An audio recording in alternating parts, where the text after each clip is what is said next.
Adelante, hermano. Hermano Marino. Soberano Dios y Padre de la Gracia, estamos agradecidos en esta noche, Señor, porque podemos estar una noche más delante de tu presencia, sabiendo y reconociendo que nada somos, nada valemos, Dios mío, pero tú eres un Dios maravilloso, un Dios de amor, Señor, que nos miras con ojos de misericordia. Estamos aquí para aprender más de ti, Señor. Te pido que tomes el gobierno, el control, Señor, la administración de este curso que se va a realizar en esta noche, Dios mío, para que tú tomes el gobierno y el control de mi hermano Pichón, para que él pueda administrar tu palabra conforme a tu gracia y conforme a tu voluntad, Señor.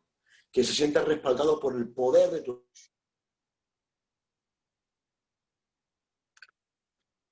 Parece que se ha ido la voz del hermano Marino. No sé si se ha caído o le falta algo de internet.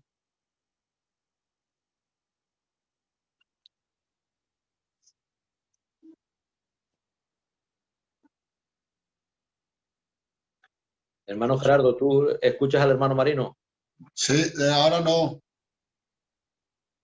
Vale, pues sigue tú orando porque se ve que se ha caído. Muy bien. Te damos gracias, soberano Padre, amado Dios, por esta oportunidad que tú nos brindas en esta noche, de poder, Señor, estar en esta clase de enseñanza, la cual te rogamos, Padre, que tú bendigas nuestros oídos y que tú nos des entendimiento y que nos alumbres en esta noche. Cómo no rogarte por tu siervo, nuestro hermano Pichón, que va a ser el encargado de administrar esta enseñanza, que sea guiado por ti, Señor, que tú le pongas un lenguaje sencillo en su boca y que tú, Señor, le ayudes a impartir, Señor, Sí, mi Dios. lo que tiene en su corazón, Dios mío, para que haga bien a nuestras vidas. Cómo no rogarte por cada uno conectado, por cada uno que visualice esta clase, Dios mío, y darte gracias por este gran privilegio, por este gran seminario, Dios mío, por esta gente, Señor, que tiene encarga para que nosotros aprendamos. Te ruego, Señor, que tú sigas bendiciendo esta plataforma y que todo sea dirigido por tu Santo Espíritu. Gracias por el bien que recibimos de ti y te damos gracias por todo. En el nombre de Jesús. Amén. Amén. Que bendito sea el nombre del Señor. Bien, vamos a comenzar y estaba diciendo que hoy vamos a tratar con lo que son en sí las parábolas. Las parábolas, pero desde una perspectiva para ver útiles que se usan también dentro de las parábolas.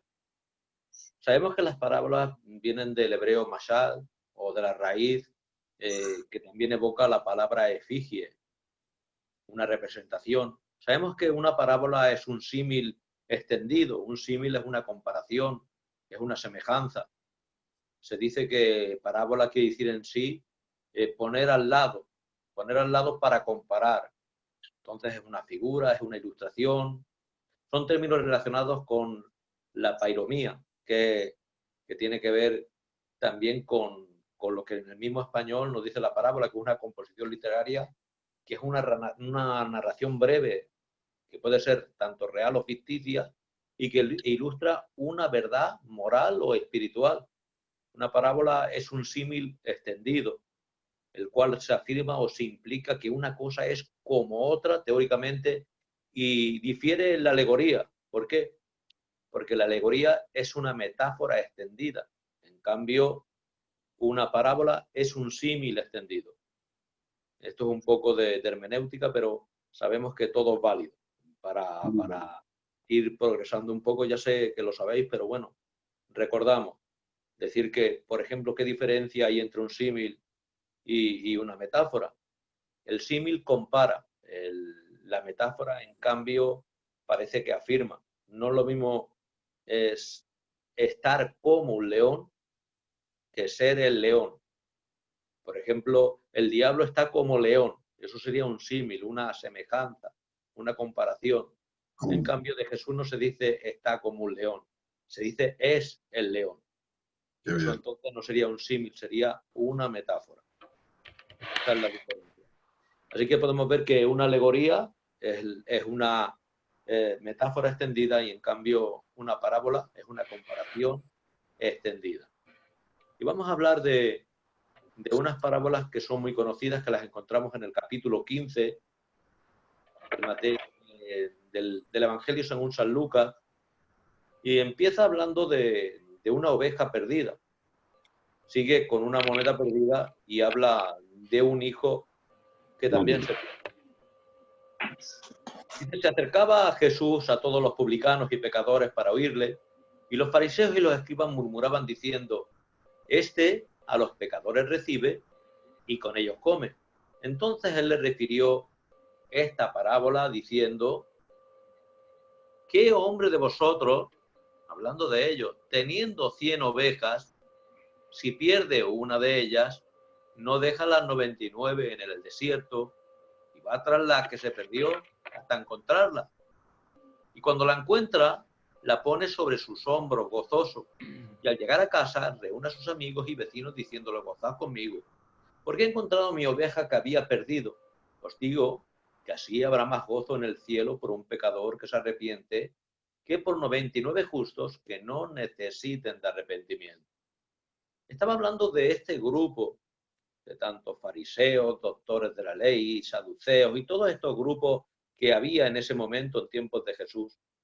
Muchos de ellos se creían hijos de Abraham, se creían justos por sí mismos, pero en cambio veían mal que estuviese en casa de un publicano, como Mateo o como Zaqueo o cualquiera de ellos, como todos sabemos.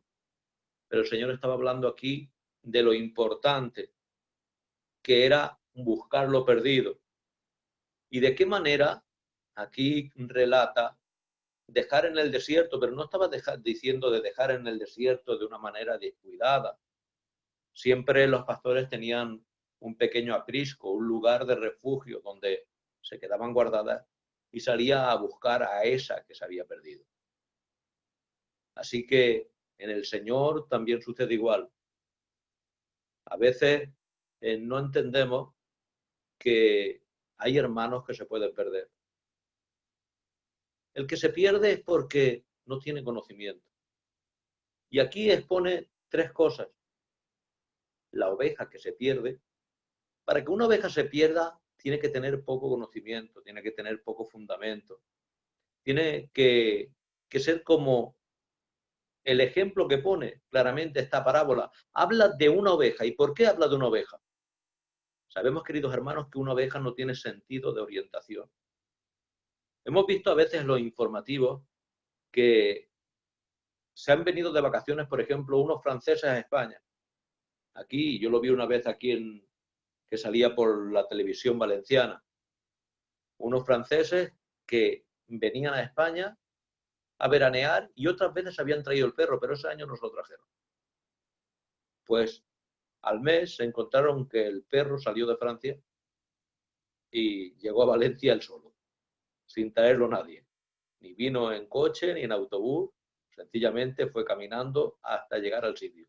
¿Cómo es posible esto? ¿Qué sentido de orientación tiene que tener ese animal para llegar de un país a otro? Pero en cambio la oveja es un animal que no tiene sentido de orientación. Por eso tenemos que ver el detalle de lo que habla el Señor. Ellos, queridos hermanos, o en este caso las ovejas, como dice en Juan 10, mis ovejas oyen mi voz. ¿Por qué también dice oyen mi voz? Además que tienen un sentido de orientación muy malo, es también debido a algo. Tienen una visión muy mala. Se dice que una oveja a partir de 8 o 10 metros no distingue entre la silueta del pastor o del lobo. Imaginar qué peligro. Qué peligro que estando un poco separada del rebaño, ya no sepa distinguir algo que hay cerca de ella, si es el pastor o sencillamente es un animal que puede atacarle. Por eso, aunque tiene mala visión, tiene muy buen oído. Y ese buen oído es lo que le sirve. Por eso dice mis ovejas oyen mi voz. No dice mis ovejas me ven y me siguen, sino oyen mi voz.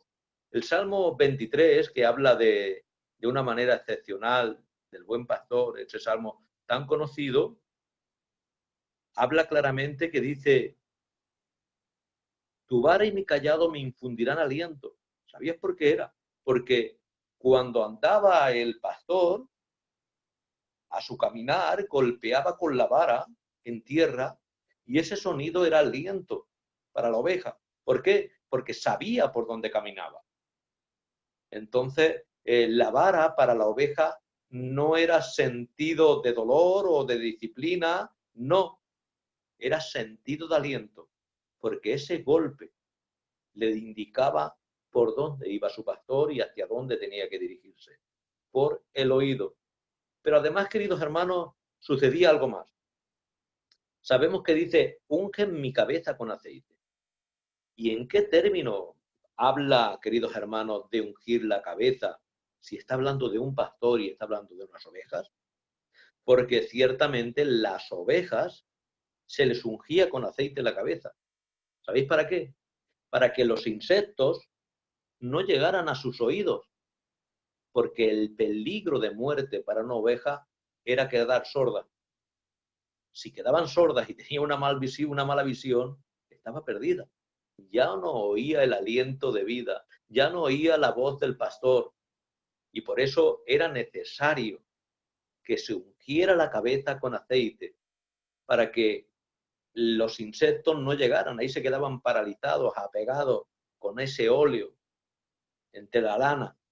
Y eso sucedía ahí. Usaban, pues, sencillamente un cacharro como este. Esto es, se usaba en aquellos tiempos tanto para aceite como para vino.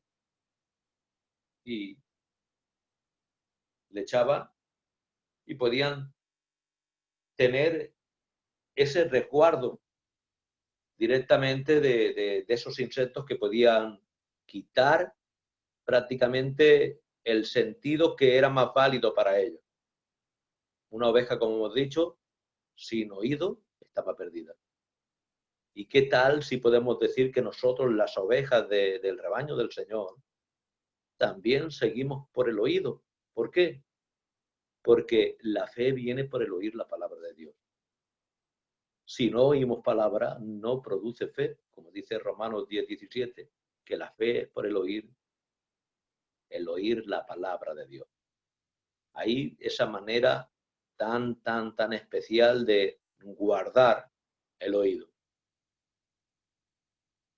Podemos ver tras este episodio de esta oveja perdida, aquí dice: por un pecador que se arrepiente, que por 99 justos que no necesitan el arrepentimiento.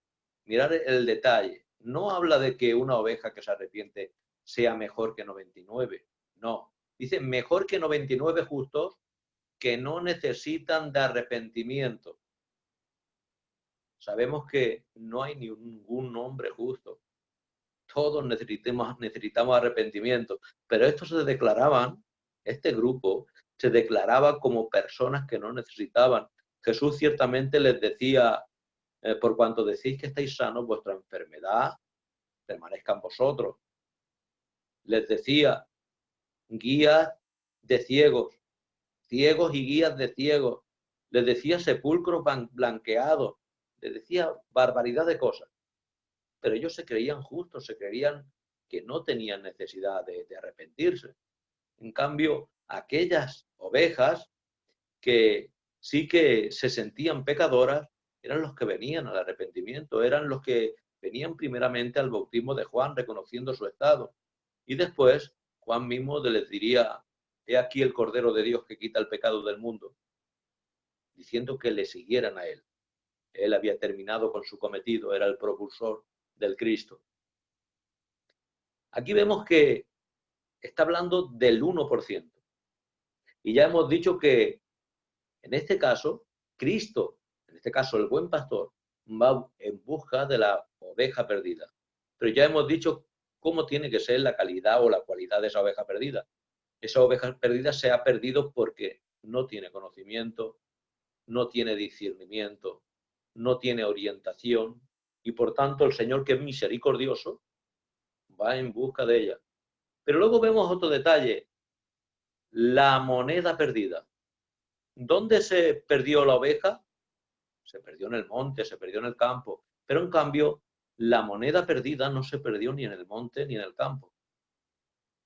¿Dónde se pierde? Se pierde en la casa. Dice, ¿o qué mujer que tiene 10 dracmas, si pierde una dracma, no enciende la lámpara y barre la casa y busca con diligencia hasta encontrarla? Y cuando la encuentra, reúne a sus amigas y vecinas diciendo, gozaos conmigo, porque he encontrado la dracma que había perdido. Así os digo que hay gozo delante de los ángeles de Dios por un pecador que se arrepiente. Aquí vemos otra vez el mismo final. Gozo delante de Dios, delante de los ángeles, por un pecador que se arrepiente.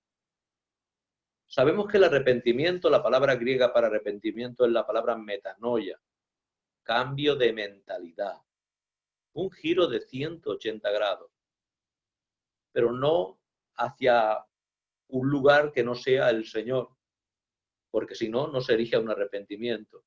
Por ejemplo, el llamado Judas, él devuelve las monedas, pero él no tiene un arrepentimiento, no tiene una metanoia, no tiene un cambio de mentalidad y se vuelve al Señor. No. Él tuvo un remordimiento, pero en vez de acercarse a Dios, se acercó al suicidio, que es algo muy diferente. Fue algo totalmente contrario. Estábamos hablando de esta mujer que tenía 10 dracmas. ¿Y qué podemos decir de esas 10 dracmas?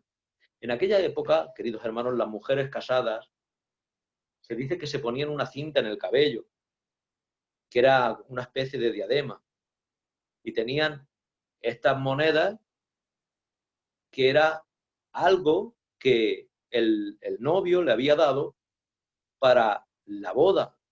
En el velo nupcial tenía puestas estas 10 dracmas, o las monedas que el esposo le hubiese dado. Pero luego estas monedas se quedaban y se mantenían pegadas al velo para siempre. ¿Para qué? Para que cuando salieran a la calle, o incluso en la casa, pero más bien para el público, ¿qué sucedía? Esta diadema estaba hablando de que le estaba diciendo a la gente, yo estoy casada. Estas monedas era como el anillo de hoy. Las monedas eran el recuerdo constante de su esposo, que si él se divorciaba de ella podía tener un nuevo comienzo. La parte de la dote se la dará a la novia y venía a ser una riqueza para ella en caso de que su matrimonio terminase en fracaso. Era como una dote, era como algo que tenía ahí resguardado. Ella era pura y por cuanto era una mujer fiel, tenía esa diadema. La moneda que se perdió era una dracma, que equivale a la ganancia, como sabemos, de un día de trabajo. Era el equivalente a un denario, lo que el denario es de origen romano y en cambio la dracma es de origen griego. Esa es la diferencia. Pero su peso son aproximadamente de 3,5 gramos, 3,6 gramos. Sabemos que entonces estaban indicando algo, era algo preciado estas monedas. Cada una de esas monedas representaba su adorno y la ausencia de una moneda hacía incompleta, porque cada una hablaba de su persona. Y que le faltaba una, o que le faltase una, podía decir mucho. ¿Sabes? A una mujer casada se le quitaba una moneda y se le evitaba que saliese a la calle, y cuando salía a la calle estaba murmurada. ¿Por qué? Porque el marido no estaba contenta con ella. Entonces estaba diciendo que era culpable de infidelidad o de ser una mala mujer, de no hacer bien las cosas. Entonces, por eso ella tomó con tanta solicitud, queridos hermanos, el ponerse a buscar la moneda. Ella cogió, barrió hizo todo lo que sabemos. ¿Qué hizo? ¿Y qué mujer que tiene 10 dracmas y se pierde una dracma no enciende la lámpara y barre la casa y busca con diligencia hasta encontrarla? Pero dice que cuando la encuentra, reúne a sus amigas y vecinas diciendo: gozaos conmigo, porque he encontrado la dracma que había perdido. Así os digo que hay gozo delante de los ángeles de Dios por un pecador que se arrepiente. Vemos que esto es una dracma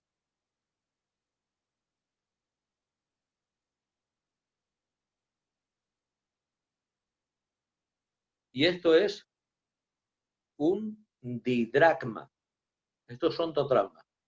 Así que veis que había monedas de 1 dracma, pero también había monedas de 2 dracmas.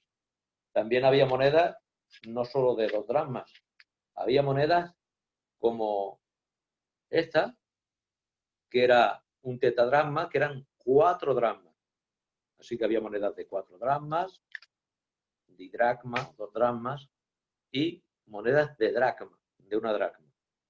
Así que lo que tenía esta mujer era esas dracmas en la cabeza que hemos podido ver. Pero sabemos que entonces no había luz eléctrica. ¿Qué tenía que hacer? No podía encender la luz. Encender la luz en aquel tiempo estaba diciendo encender la lámpara. Y aquí vemos una lámpara de aquel tiempo. Esta era una lámpara.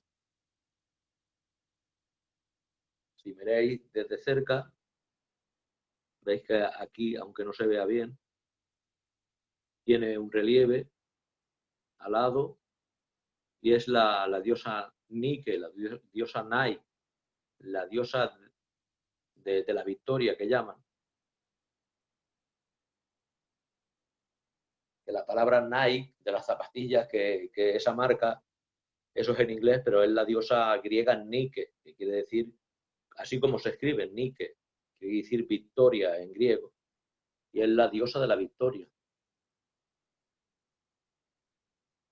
De ahí podemos ver que la palabra Nicolás viene también de victorioso. Aquí podemos ver entonces lo que era esta dracma. Y podemos ver cómo encendían esta lámpara y que buscaban con diligencia. Y cuando la encontraba, se gozaba. ¿Por qué? Porque había encontrado la moneda que podía causarle un problema. No podía salir a la calle. Tú imaginaros que el marido viniese a comer y tenía que salir a la calle a comprar algo, o que una vecina le prestara algo, o tenía que hacer algún recado y no podía salir, sencillamente porque la falta de esa dracma removida, estaba indicando que no era una buena mujer. Entonces era un peligro muy, muy grave. Por eso podemos entender que en ocasiones la Biblia nos enseña por medio de estas parábolas situaciones las cuales había en ese momento y las aclara. Nos pone esos ejemplos para que entendamos que lo peor que hay, queridos hermanos, es perder la salvación. De eso estaba hablando la oveja perdida. Y la oveja perdida, daros cuenta que ha empezado por el 1%. Pero ahora aquí en las monedas ya no está hablando de la pérdida del 1%.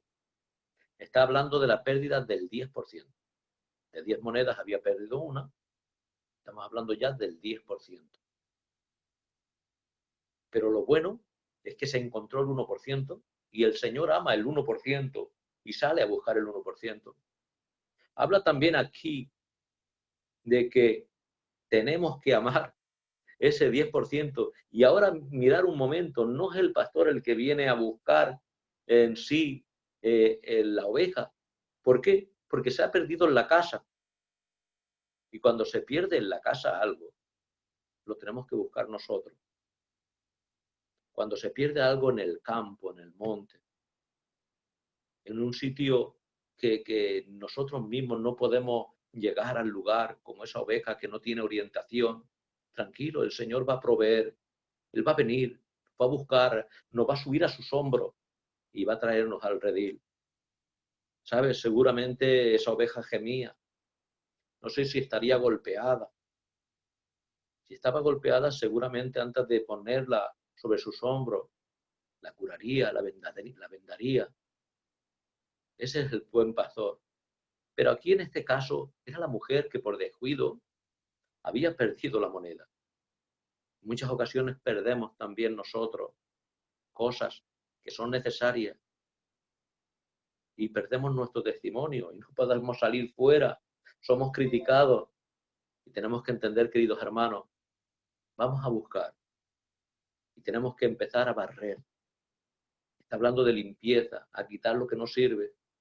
Barriendo no saldría solo la moneda. ¿Cuántas cosas no saldrían de debajo de la mesa, de debajo de los muebles? Más de una cosa saldría. Pero lo hermoso es que salió también esa moneda tan apreciada y que le devolvió el testimonio. Así, queridos hermanos, qué bueno es que se recobre ese testimonio, pero para ello tiene que haber eso, arrepentimiento. Porque si no reconocemos nuestros errores, jamás vamos a poder ser perdonados. No se puede perdonar, Dios no nos puede perdonar si no pedimos perdón por algo, si no reconocemos nuestro estado. Y eso es lo que estaba hablando de estos hombres que se querían justos por sí mismos. ¿Os acordáis de aquel que decía yo oro, yo ayuno, yo diezmo? ¿Verdad? Pero ese no fue justificado. Fue justificado aquel que decía, sé propicio a mi pecador. Ese es el que fue justificado.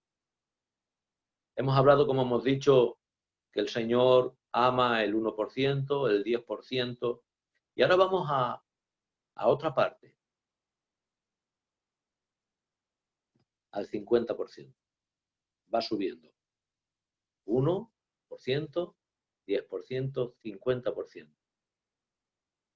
También dijo, un hombre tenía 2 hijos, y el menor de ellos dijo a su padre, Padre, dame la parte de los bienes que me corresponden. Y le repartió los bienes. Saber, queridos hermanos, que en este momento, cuando le dice que reparta los bienes, le estaba diciendo prácticamente, para mí estás muerto. ¿Por qué? Porque no se daba esos bienes, no se repartía los bienes mientras el padre vivía. Era la herencia, era la heredad. Pero él, vemos que el menor pide la parte de los bienes que le corresponde. Sabemos que su parte era más pequeña porque no era el primogénito, era el menor. Era una parte más pequeña. Pero aún siendo la parte pequeña, por lo visto este hombre no era un hombre pobre. Este hombre de la parábola era un hombre adinerado, con siervos, con ganados, con terrenos, un hombre importante. Un hombre que tenía 2 hijos.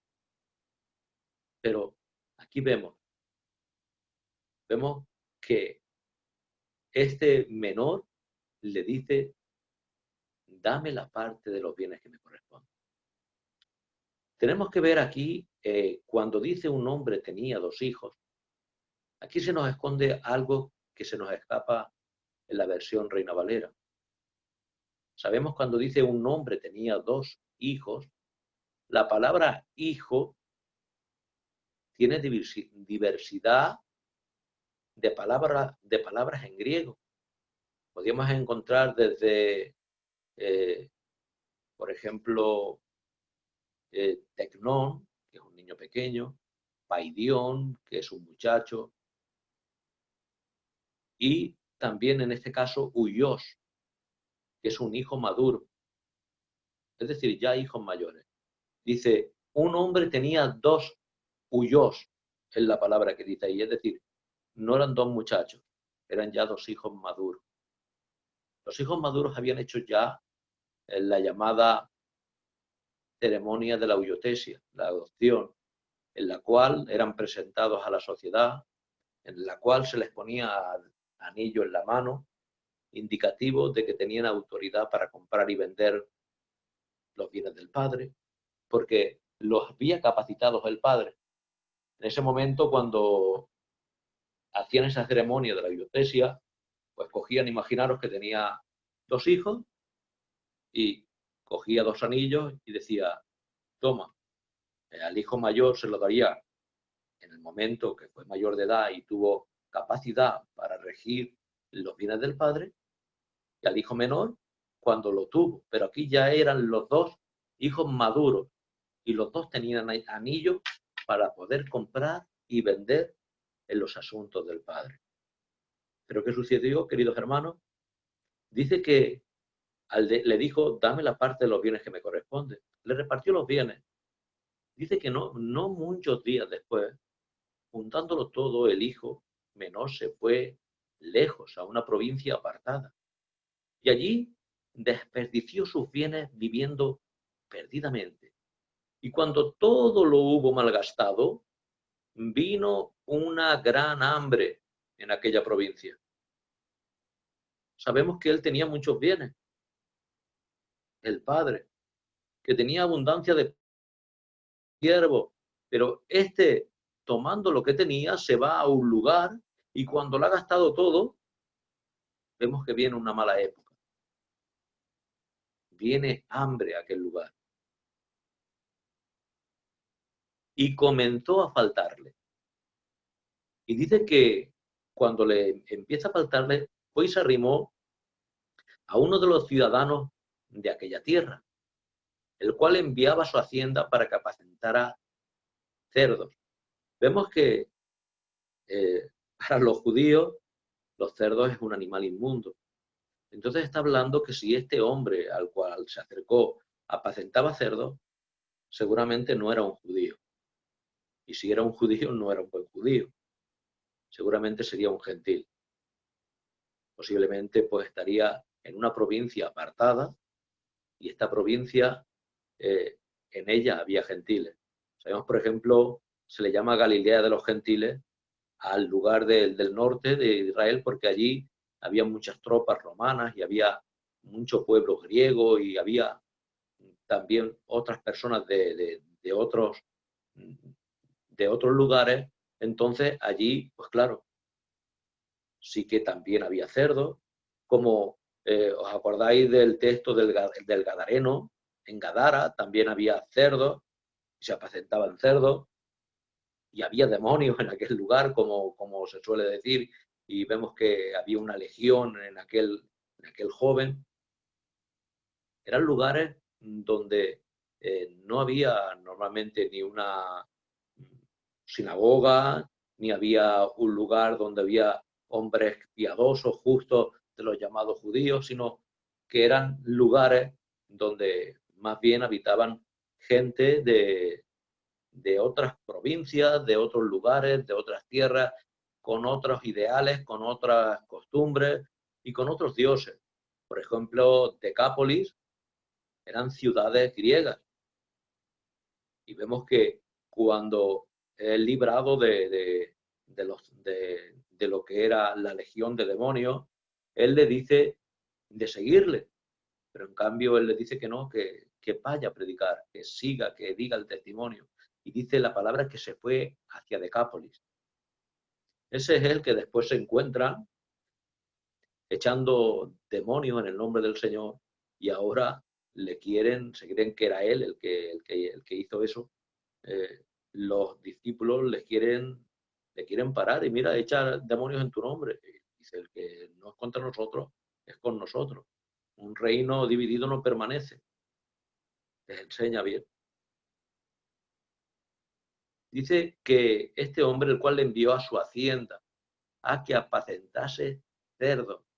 Estamos diciendo lo malo que era para un judío un cerdo. Fuera sido para un gitano, es una maravilla. Nos encantan los balichos, pero para un judío eso era increíble.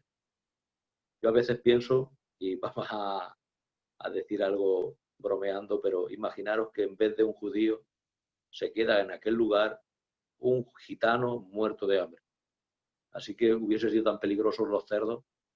Me parece a mí que en ese caso hubiera sido algo terrible. Creo que en ese caso los que hubiesen corrido peligro serían los cerdos en vez de este hombre.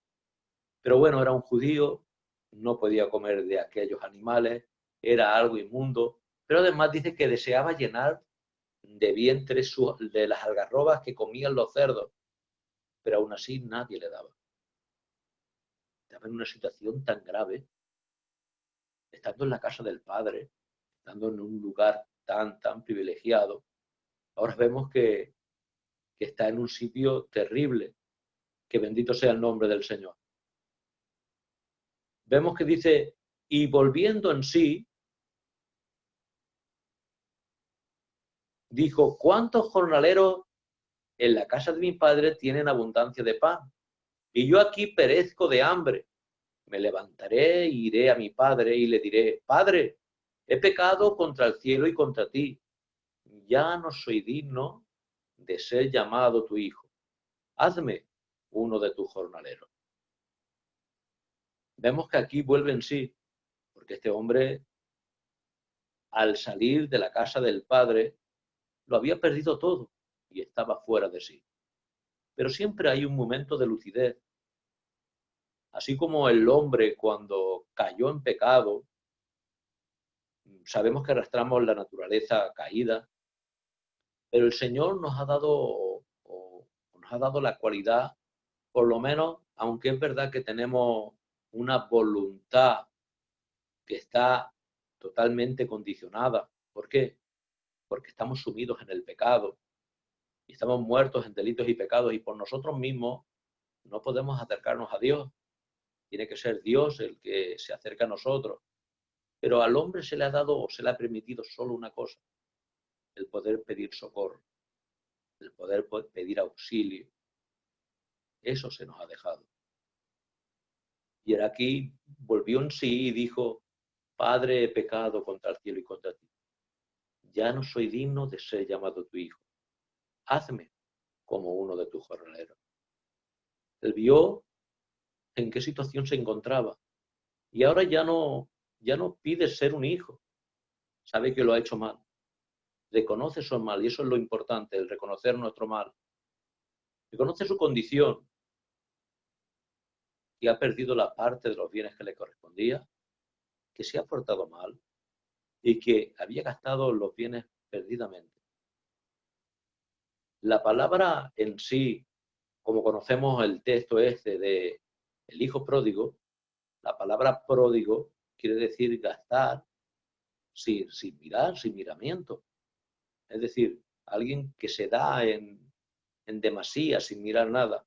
Es como un torero cuando pone su vida en cada capote que da, se le dice que ha sido un torero que se ha prodigado. ¿Por qué? Porque se ha dado todo. En cada momento ha puesto ahí su vida ante el toro.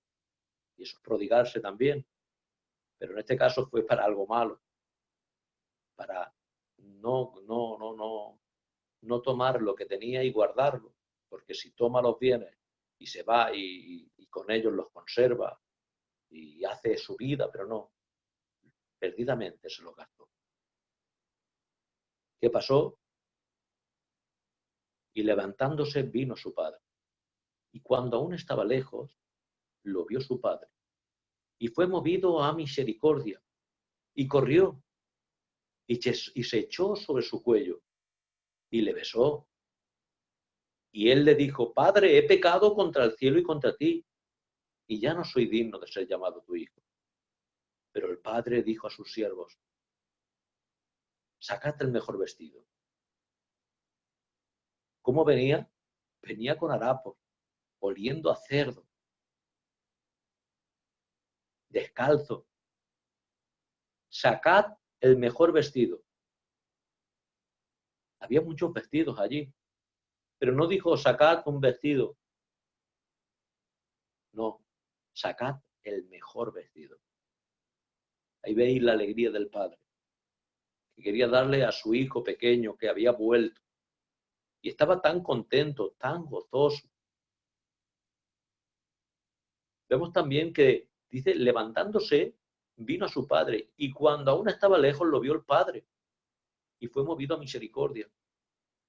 ¿Veis el detalle?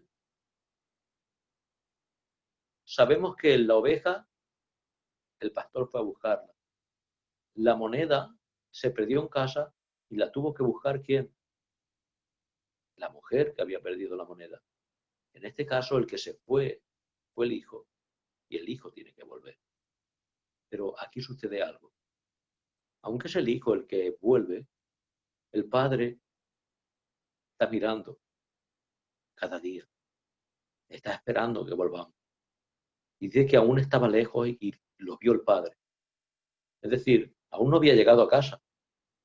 Pero para que lo vea el padre estando lejos, es porque el padre cada día miraba hacia el lugar donde se había ido. Sabía por dónde podía volver. Y lo esperaba. Y es más, no solo miraba, sino en cuando lo vio, fue movido a misericordia. Y no esperó a que su hijo viniese hacia él. Dice que corrió hacia su hijo. Mirad por un momento lo que sucedería. El padre corriendo hacia él, y él seguro que no correría hacia el padre. Él se detendría diciendo, ¿a qué viene mi padre? ¿A pegarme un golpe? ¿A echarme? ¿A recriminarme que me lo ha gastado todo y mira cómo vengo? Que podía haberlo hecho. Pero en cambio, dice que se echó sobre su cuello. Aquí la palabra misericordia, esa palabra compuesta de miseria y corazón, misericordis, vio sus miserias y le dolió profundamente en el corazón. Es un padre y el amor de padre puede mucho. Corrió, se echó sobre su cuello. No solo se echó sobre su cuello, le besó. Y el hijo le dijo, padre, he pecado contra el cielo y contra ti. Y ya no soy digno de ser llamado tu hijo. Pero ¿veis que no dice aquí, hazme uno de tus jornaleros? Dice, ya no soy digno de ser llamado tu hijo. Pero ve lo que ha hecho el padre, que lo ha besado, que se ha echado al cuello. ¿Cómo va a ser capaz de decir, hazme como uno de tus jornaleros? Sabe que no era la intención esa del padre. Por eso aquí el padre dijo a sus siervos, sacad el mejor vestido, vestidle. Qué gozo tiene el padre cuando alguien arrepentido viene a él. Sacad el mejor vestido y vestidle. Poned un anillo en su mano. Otra vez, recobra, queridos hermanos, lo que había perdido. El anillo. ¿Veis? El anillo tenía un sello. Cada sello lo tenía una familia que lo identificaba. Con ello marcaba y era como la visa de la casa. La numeración. Con eso podían comprar y vender. Otra vez le devolvía el anillo en su mano. Era la identidad de hijo maduro. No de hijo, sino de otra vez de hijo maduro. Cuando le dice, poned anillo en su mano, está otra vez revolviéndolo todo hacia él. Calzado en sus pies. Y mirad aquí, traed el becerro gordo y matadlo. No dice un cordero, ni una oveja, ni dos gallinas, no. El becerro gordo, el mejor, y matadlo. Y comamos y hagamos fiesta. No solo lo ha vestido del mejor vestido, sino que ha matado el mejor becerro y ha hecho fiesta. Y dice, porque este mi hijo muerto era y ha revivido. Y mirad otra vez, aquí usa la palabra, este mi hijo muerto era, pero la palabra hijo aquí no dice mi tecnón, mi pequeño, ni mi paidión, mi muchacho, sino dice mi huyos otra vez. Mi hijo maduro ha muerto y ha revivido. Era de maduro, porque es verdad que es de hombres caer, pero levantarse de varones. Y este se había levantado de su lugar. Y le llama hijo maduro y ha revivido. Se había perdido y es hallado. Y comenzaron a regocijarse. ¿Quién empezó a regocijarse con él? los siervos. Aquí no habla de más hermanos. Era un padre que tenía 2 hijos. No habla tampoco de la figura de la madre. Aquí los que se están gozando, juntamente con el hijo pequeño y el padre, son los siervos. ¿Pero qué sucede? Sigue diciendo, y su hijo mayor estaba en el campo. Y cuando vino y llegó cerca de la casa, oyó la música y las danzas. Y llamando a uno de sus criados, le preguntó qué eran aquellos. Y le dijo, tu hermano ha venido y tu padre ha hecho matar el becerro gordo por haberle recibido bueno y sano. Entonces se enojó y no quería entrar y salió. Por tanto su padre le rogaba que entrase. Mas él respondió y dijo al padre, he aquí, tantos años te sirvo, no habiendo desobedecido jamás, y nunca más has dado ni un cabrito para gozarme con mis amigos. Pero cuando vino este tu hijo, que ha consumido tus bienes con rameras, has hecho matar para él el becerro gordo. Aquí un detalle. Nos dice la palabra que sus bienes los había desperdiciado perdidamente. Pero aquí el hermano lo acusa de ser un fornicario, cosa que él no sabe. Se la ha sacado de la manga. Aquí él tira por lo peor. Le dice, vino este tu hijo, no dice mi hermano. Vino este tu hijo que ha consumido tus bienes con rameras y has hecho matar para él el becerro gordo. Él entonces dijo, hijo, pero aquí el detalle. Hemos dicho que el padre se dirige hacia el hijo menor que ha venido y ha vuelto llamándole huyós, que es hijo maduro, ¿verdad? Pues aquí le dice tecnón. Ya no le dice al mayor hijo maduro, porque se está comportando como un niño pequeño y le dice, niño pequeño, tecnón, tú siempre estás conmigo y todas mis cosas son tuyas, mas era necesario hacer fiesta y regocijarnos, porque este tu hermano era muerto y ha revivido y se había perdido y es hallado. Qué tremendo. Vemos aquí que no quería entrar. Y así pasa. Porque hemos visto que lo primero eran, lo que estaban alrededor eran estos doctores de la ley, estos fariseos, estos saduceos, estos que se creían justos y veían mal que unos de los que se habían perdido fuesen hallados, como los publicanos, como la gente de mal vivir, como la gente que no era vistos por ellos por ser personas pecadoras, pero que arrepintiéndose ahora eran ese grupo bueno para el Señor. Eran hijos revividos, que bendito sea el nombre del Señor. Y el Padre ama a ese hijo revivido, ese hijo que se arrepiente, pero en cambio estaba más perdido el hijo mayor en casa que el hijo que vuelve. El hijo que vuelve es hallado, ha revivido, porque dice que estaba muerto y ha revivido. Pero este yo no sé cuánto revivió o si vivió alguna vez, porque no se dice la cosa. Es contundente, no tiene amor de hermano, no lo ha visto por mucho tiempo. Su padre le ha dicho que estaba muerto y ha revivido, que era digno de hacer esto, pero él ni se inmuta, le llama fornicario, le dice tu hijo este, es tremendo. Aquí también podemos ver, hermanos, un detalle. Hay un padre, hay unos hijos, pero ¿sabes quién pagó el pato? ¿Dónde podéis ver aquí la aplicación? Y es una aplicación de Jesús. Porque se ve el Padre, se ve un grupo que está hablando de los que se creen justos de Israel y otro grupo que está hablando de esos que eran los pecadores, de ese grupo que lo veían mal, de esos publicanos y de esa gente pecadora, que el otro grupo los veía mal, de estos dos grupos. Pero ¿dónde se ve Cristo? ¿Dónde se ve la aplicación de Cristo? En el becerro gordo.